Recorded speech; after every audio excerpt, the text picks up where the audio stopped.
پیارے دوستو السلام علیکم۔ آج کی اس ویڈیو میں ہم بتائیں گے ہدایت برائے حفاظ کرام، تو میرے دوستو میرے پیارو ویڈیو میں آخر تک بنے رہے۔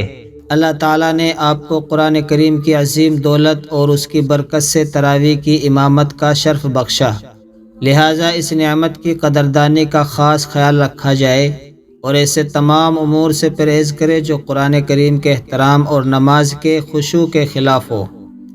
اس سلسلے میں یہ چند امور خصوصیت سے پیش نظر رکھے۔ نمبر 1، امامت اور قرآن پاک کی تلاوت میں محض اللہ کی خوشنودی کی نیت ہو، مخلوق کی تعریف اور مذمت پر بالکل نگاہ نہ ہو۔ نمبر 2، کسی طرح کے ہدیے، تحفے، نذرانے اور اجرت سے پوری بے نیازی اور اجتناب رکھے۔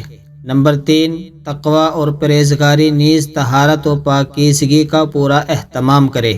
نمبر 4، اور نمازوں کی طرح تراویح میں بھی سنن و مستحب کا پورا اہتمام کرے۔ لوگوں کی اکتاہٹ یا اعتراض کے اندیشے سے سنن و آداب سے غفلت نہ برتے، بالخصوص ان امور کی رعایت کرتے ہوئے تراویح پڑھائے۔ تکبیر تحریمہ کے بعد ثنا و تعوذ و تسمیہ پڑھ علی ابراہیم وعلی آل ابراہیم انک حمید مجید، اور کسی مختصر دعا مثلاً ربنا آتنا فی الدنیا حسنۃ وفی الآخرۃ حسنۃ وقنا عذاب النار پر بھی اکتفا کرنے کی گنجائش ہے۔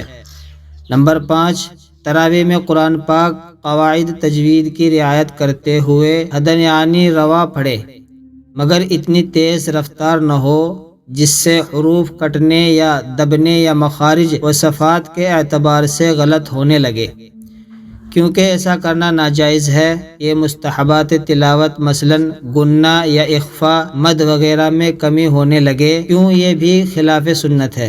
نمبر 6، آیت سجدہ پر بہتر یہی ہے کہ مستقل سجدہ کرے، نماز کے رکوع اور سجدے میں نیت نہ کرے۔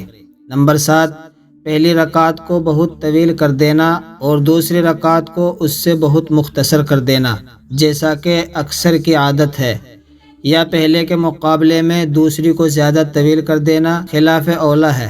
لہٰذا اس سے بچتے ہوئے دونوں رکعتوں کو بلکہ ایک تراویح کی چاروں رکعتوں کو برابر رکھنے کا خیال رکھے۔ نمبر 8، نماز اور تراویح کے مسائل خصوصاً سجدہ سہو کے ضروری مسائل کو سیکھنے کا اہتمام رکھے۔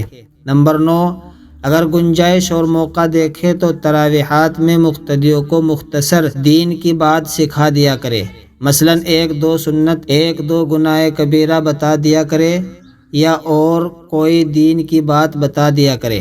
نمبر 10، تراویح میں مروجہ دعا سبحان ذی الملک والملکوت یا اور کوئی مخصوص دعا پڑھنا ضروری نہیں۔ اس کے علاوہ اور کوئی ذکر مثلاً کلمہ طیبہ، استغفار، درود شریف وغیرہ بھی پڑھ سکتے ہیں اور خاموش بھی بیٹھ سکتے ہیں، لیکن جو ذکر بھی کرے آہستہ سے کرے۔